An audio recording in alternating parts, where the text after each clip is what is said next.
اشاعت media SAY دین اسلام کی اشاعت کے لیے سب سے آگے۔ السلام علیکم ورحمۃ اللہ وبرکاتہ۔ نحمدہ ونصلی علی رسول الکریم، اما بعد، اعوذ باللہ من الشیطان الرجیم، بسم اللہ الرحمن الرحیم۔ وَقَضَىٰ رَبُّكَ أَلَّا تَعْبُدُوا إِلَّا إِيَّاهُ وَبِالْوَالِدَيْنِ إِحْسَانًا۔ محترم صدر جلسہ، حضرات اکرام، آج کی اس روحانی مجلس میں میری تقریر کا عنوان ہے ماں باپ کا درجہ۔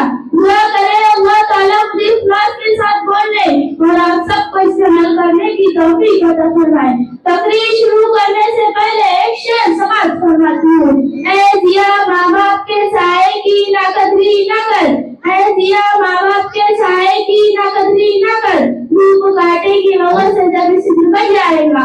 محترم حضرات، قرآن کریم کی بہت ساری آیاتیں اور بہت ساری حدیثوں میں ماں باپ کے حقوق اور ان کے مرتبے کو بیان کیا گیا۔ چنانچہ سورہ بنی اسرائیل کے رکن نمبر 3 میں، جس کا ایک ٹکڑا میں نے خطبے میں تلاوت کی، اور اس کا ترجمہ یہ ہے کہ آپ کے رب نے حکم دیا اللہ کے سوا کسی کی عبادت نہ کرو اور ماں باپ کے ساتھ اچھا سلوک کرو۔ اگر تمہارے ماں باپ میں سے کوئی ایک یا دونوں بڑھاپے کی عمر تک پہنچ جائے تو ان کو استعمال کرو، ان کو جھڑکو اور ان کے ساتھ نام مت کو، ان کے آگے عاجزی کا آگے جھکا دو اور کہو اے میرے پروردگار، ان دونوں کا رحم فرما جیسا کہ روزے مجبت پر نسباتا ہے۔